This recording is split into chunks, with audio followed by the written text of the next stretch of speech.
a single dad cowboy romance. Hello everybody and welcome back to a new video. Today I have my March reads and my April TBR purely because my March reads were kind of underwhelming.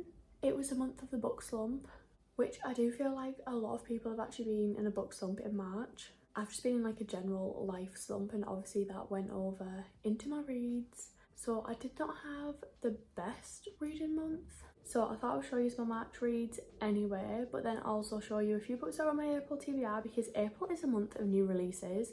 Like there are so many books that I want to get to in April. So starting off with my March reads, I actually only read 5 books in the month of March, which is fine. It's just a little bit lower than what I normally read, and also only 1.5 of them were actual books and the rest were audiobooks. Now I absolutely am somebody who counts audiobooks as read books, but I do also prefer to have more physical books that I've read in a month and maybe like 2 or 3 audio listens, but that was not the case in March. So I'm not going to go in order of the books I actually read or listened to. I'm going to do the 2 physical books first and then go into audio listens. That's just where I seem to do things. So the first one that I read was actually on my Kindle, and that was Swift and Saddled by Lila Sage. Can we take a minute for the cover? Literally stunning. So this is number 2 in the Rebel Blue Ranch series. It follows on from Done and Dusted, which I read last year and I absolutely loved. It's a cowboy romance, which again, you guys know that I love. I really enjoyed this one. It didn't quite live up to Done and Dusted for me, but I did still really enjoy it. I think I rated this like a 4 stars. So it was like a good solid read. I just didn't love the female main character in this. It felt like she was trying a little bit too hard to be like edgy and not fit in, and I don't know, I just wasn't a huge fan of her, but I loved Wes. One thing about me is I'm gonna eat up a cowboy romance every single time. She's a city girl who refused to be saddled with a man. He's a cowboy who wants her anyway. The last thing Ada Hart needs is a man to take care of her. Not anymore. After failing out of her interior design program and the disaster that was her short-lived marriage, Ada clawed her way up from rock bottom. Now the only person she trusts is herself, and that has gotten her further than ever before. She has her own business, and one of the largest ranches in Wyoming just hired her for the most important project of her career. When Ada arrives in Meadowlark, she finds herself in a dive bar where she can't seem to shake the eyes of a handsome cowboy. When she leads him to the back of the bar, he leaves her with a kiss that most people can only fantasize about. She almost regrets that she'll never see him again, except it turns out that he's her new boss. Weston Ryder is a happy guy, even happier now that the mystery woman from the bar is the interior designer for his dream project on his family's ranch. He feels like he hit the jackpot. It's too bad she wants absolutely nothing to do with him outside of work. Ada is convinced the pull she feels towards Wes will go away, but Wes can't stop thinking about her. Even though walls are coming down around Rebel Blue, Ada's walls are firmly in place. Can they make it through this project without giving in, or will they both put their dreams on the line for a chance at love? I just loved the setting, like a Rebel Blue Ranch, the whole Ryder family, like I love it. I loved being back in this whole series. It was a solid read for me and it has really kickstarted my cowboy romance obsession. And then the next one that I read was The Night She Disappeared by Lisa Jewell. I again read this one on my Kindle, but I did also like half listen to it on audiobook, kind of like flitted between the two. I really love Lisa Jewell's writing style. I feel like she is easy to read, like it's not an overcomplicated thriller.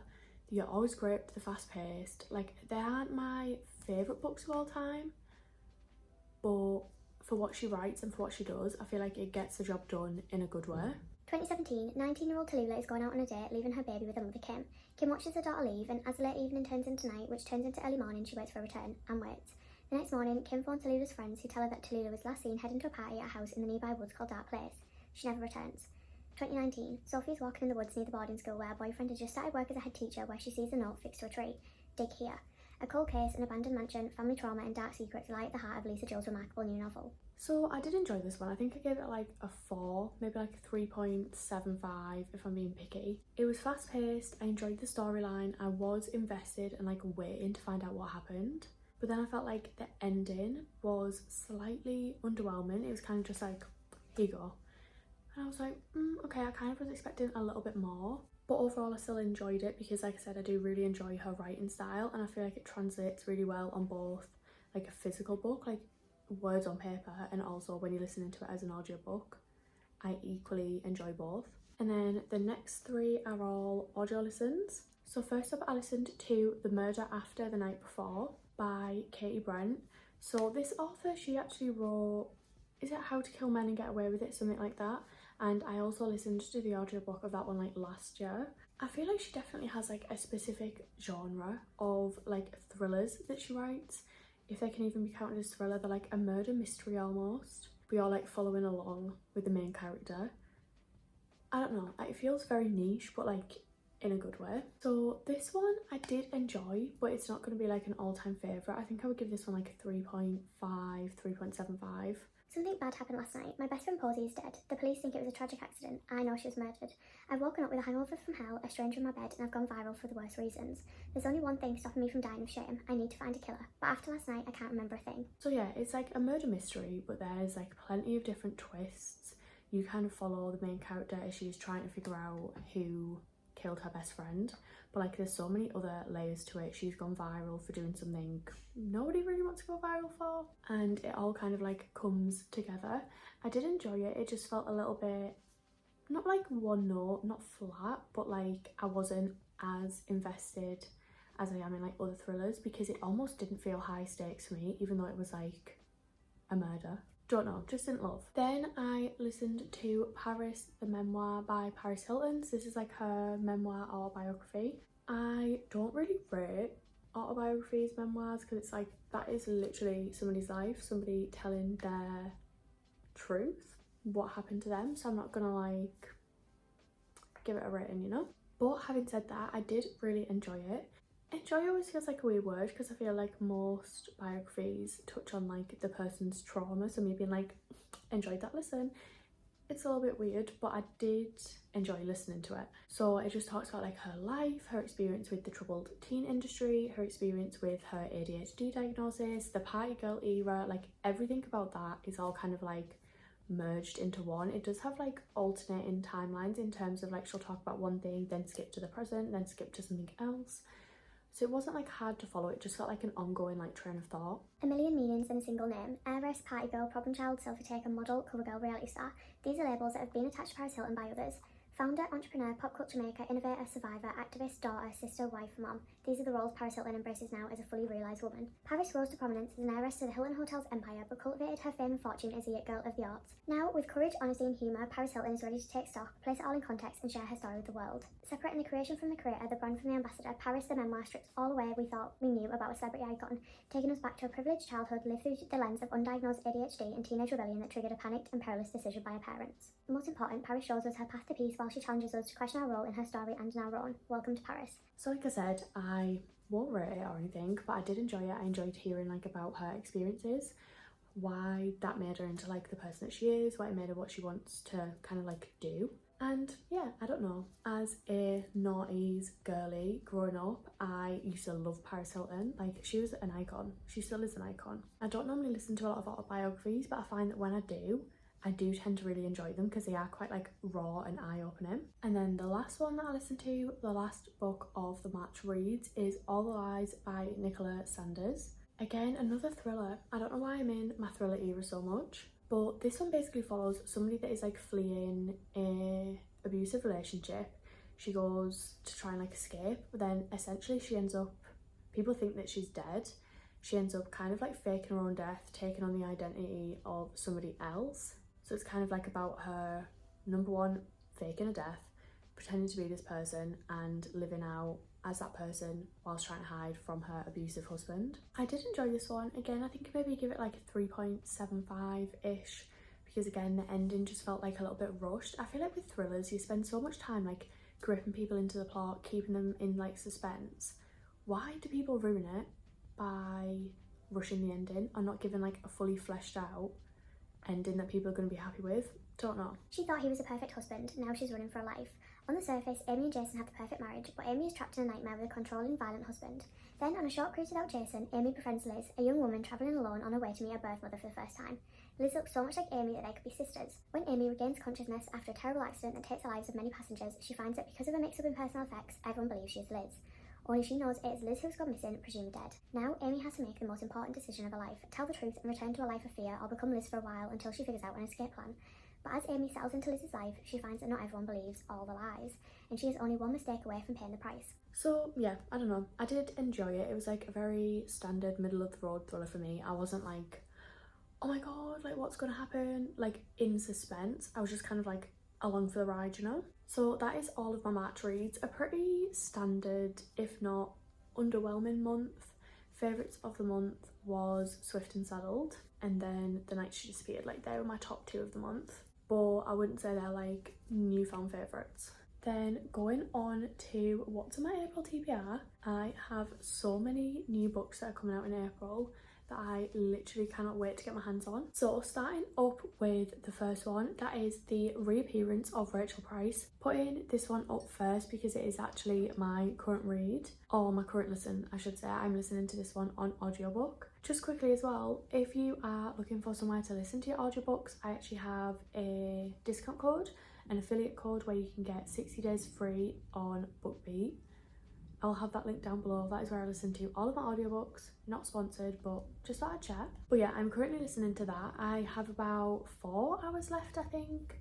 Maybe a little bit less. So this is by Holly Jackson, who is the author of the A Good Girl's Guide to Murder series, which I read maybe 2 years ago and I absolutely loved. Side note, can't wait for that TV show to come out. She also wrote 5 Survive, which I enjoyed, and now we have this book, which is The Reappearance of Rachel Price. It basically follows the main girl, who is like a teenage girl. Her mum went missing like 16 years ago. The mum randomly went missing one day whilst the baby, the girl, was left in the backseat of the car, and then she was found. The mum's nowhere to be found. And then all of a sudden she reappears one day and says that she is like being held captive. She was kidnapped and being kept in a basement for like the last 16 years. But there's like little inconsistencies, things aren't adding up, and the daughter is not buying it. But the kicker is they were filming a documentary into her disappearance when she reappeared. So now the documentary has gone from being about the disappearance of her to the reappearance of her. And I'm really enjoying it so far. I feel like Holly Jackson's writing, because it's YA, is really easy to follow, but not in like a childish way. So I will update you on how I'm getting on with that. Obviously that one will be in my April wrap up, but I am really enjoying it up to now. Then of course I have to include this one in here. We have Tame 7 by Chloe Walsh. So this is the 5th book in the Boys of Tommen series. If you don't know, let me inform you. The Boys of Tommen series is now one of my all-time favourite book series ever. It's one of my favourite worlds. It has my favourite characters in, and I love them to my core. So we have the first 4 books. We have Binding 13, Keeping 13, Saving 6 and Redeeming 6. First 2 books follow Johnny and Shannon. Second 2 books follow Joy and Aoife. So it follows the Boys of Tommen, which basically is a college, like Tommen College. The boys go there, the girls also go there, but like they are the Boys of Tommen, you know? So they go to this college, it's in Ireland. They are like rugby sports boys. It is kind of like a sports romance, but I wouldn't say that is even like the main theme in the books. They are definitely more of like deeper emotional romances, which I love. But basically, this book, Tame 7, followed Gibbsy and Claire. Guys, we've been waiting for this one since the first book, or I know I have anyway. Like, literally from the first book, I was like, need a book with them right now. And we are finally getting it. So you see Gibbsy and Claire in the other books. They are kind of like, I don't even know how you would describe their relationship unless you read the books, and obviously you will know, because it's like they're friends, but it's not like, oh, it's a best friends to lovers. They're like friends, but you can tell something's going on or something is there between them, but neither of them kind of like admits it. But they are so jokey and flirty with, like, I would say typical, I can't really say British, but like UK, I suppose, like typical Irish banter, and I absolutely love it.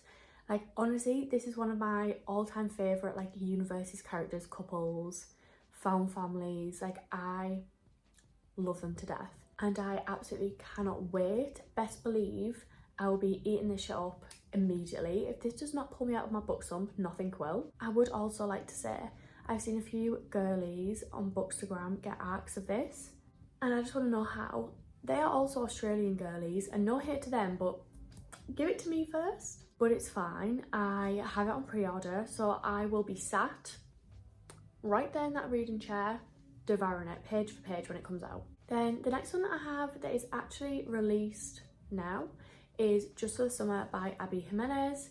So I honestly do not know anything about this apart from it's like a summer romance, I'm guessing, like just for the summer. It's going to be like a one-time fling that obviously is going to turn into more. I just love the way that Abby Jimenez writes. I love her couples, I love her storylines. I think her writing is so easy to digest. Like, literally love it. I have only read 2 of the books, but still, it is actually on my weekend to-do list to go and pick this one up. Then following along on the same kind of like rom-com romance vibes, we have Funny Story by Emily Henry. I am such an Emily Henry girl. I literally love her books so much. Obviously last year we had Happy Place. I would say my favourite Emily Henry book is torn between Happy Place and Beach Read. They are like top contenders for #1. And I have actually seen a few people say that Funny Story is their new favourite Emily Henry book, because again, I've seen a lot of girlies on Bookster getting arcs of this. But again, I actually do not know what this one is about.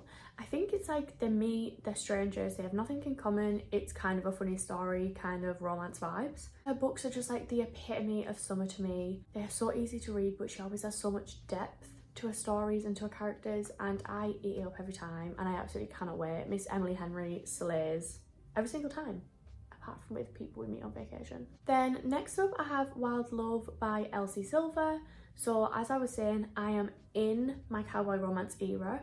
I love a cowboy romance, the cowboy boots are out, Zach Bryan is on repeat. Like, I am living for the cowboy romances. So Elsie Silver is the author of the Chestnut Spring series, which is like huge. It's probably like one of the biggest cowboy romance series, and she basically has another series starting, which is, I actually don't know what it's called, let me find out. Okay, so it says it is #1 in the Rose Hill series. So from what I can gather and from what I've heard, this is like it's a separate series, but I think they're gonna like kind of be interlinking in terms of like we might see cameos from the other characters.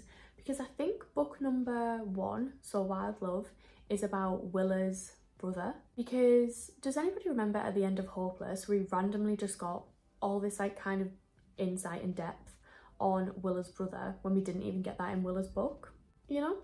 So I'm thinking this one follows him. I'm pretty sure it does. I think it's like brother's best friend kind of trope.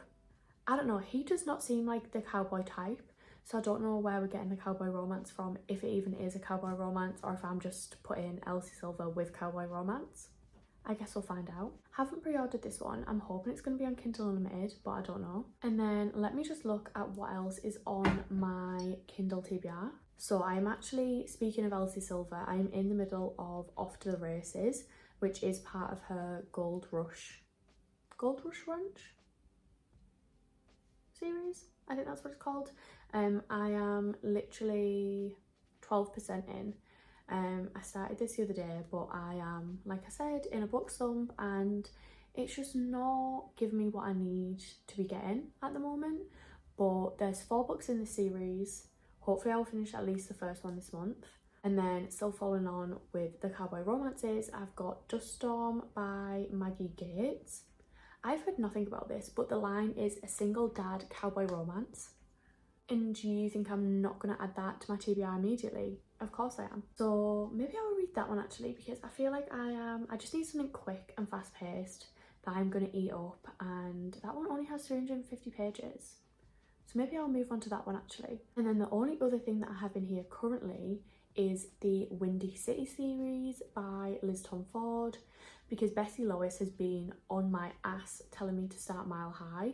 So maybe I'll start that. I have heard that Mile High is not the best. That's like a sports romance, I believe, and I want to say specifically hockey romance. Don't know if that's a lie, but I've heard people say that the first book is not the best because the male main character, I think, is like not it. I think he is actually just mean. But I have heard good things about The Right Move and Caught Up, which is the second and third books. So just for Lois, I am going to add that one to my April TBR, and hopefully I will like it, or if not, at least it will kind of like set up the rest of the series for me. And then a few physical books I would like to get to. Am I being a little overeager? Probably. I have Piglet on here by Lottie Hazel, because I've already started this one, but I'm just not feeling it at the moment. It's like just literary fiction, and I feel like these books always like feel too complex for me. Like, it's not complex at all, or it hasn't been up to now, but I feel like they're just not, I haven't got enough going on up here to be able to read it. but I would like to finish it because I've heard such good things. Then I have Checkmate by Ali Hazelwood, because I've still not read a single Ali Hazelwood book and I really need to. This is her first YA romance, I believe, and I am wanting to get back into my cutesy little rom-com era, so I feel like an Ali Hazelwood book will hopefully do that for me. Same kind of vibes, I have Practice Makes Perfect by Sarah Adams. Again, summer, spring kind of seasons just make me feel like rom-coms, easy to read, cutesy vibes. So I'm hoping that this will give that, because the cover is stunning and I've heard really good things about them being like just really easy to read. And then last up I have Survive the Night by Riley Sager. I am loving a thriller at the moment, so maybe I will like kind of hybrid read and listen to this one. But I just find thrillers really easy to read and I feel like they do get me out of a slump, because you're like wanting to find out what's going to happen. So hopefully I will get to a few of these in the month of April, fingers crossed. That is a very overly ambitious TBR, but I have high hopes. So there are all of the books that I've read in March and all of the books that I'm putting on my April TBR. Please let me know what books you are reading currently, which new releases you're looking forward to, if any, or what is on your April TBR. Thank you so much for watching. I do hope you enjoyed and hopefully I will see you in the next one. Bye!